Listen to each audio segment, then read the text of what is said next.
மணிரத்னம் அவர்களின் தளபதி படத்தில் மம்பூட்டி அவர்களின் உதவியாளரில் ஒருவராக நாகேஷ் அவர்கள் வருவார்.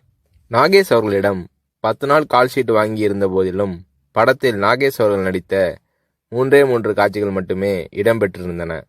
பிறகு ஒரு நாள் ரஜினி அவர்களை நாகேஷ் சந்தித்த போது, மணிரத்னம் என் கால்ஷீட்டை வீணாக்கிவிட்டார், இன்னும் சில காட்சிகளில் என்னை பயன்படுத்தியிருக்கலாம் என்று நாகேஷ் அவர்கள் தன்னுடைய ஆதங்கத்தை வெளிப்படுத்திய போது, ரஜினி அவர்கள் பதில் ஏதும் சொல்லாமல் புன்னகை புரிந்தார். அவ்வளவுதான். பின்னர் தான் நாகேஷ் அவர்களுக்கு ரஜினி அவர்களின் மௌனத்தின் அர்த்தம் புரிந்தது. ரஜினி அவர்களிடம் பேசிக்கொண்டிருக்கும் போது அங்கே இல்லாத 3வது நபரை பற்றி குறை சொல்லி பேசினால் ரஜினி அவர்கள் அதை விரும்புவதில்லை.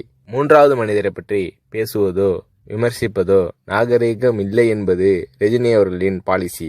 இது நாகேஷ் அவர்களுக்கு தெரிய வந்தபோது ரஜினி அவர்கள் மீதான மதிப்பு நாகேஷ் அவர்களின் உள்ளத்தில் பல மடங்கானது.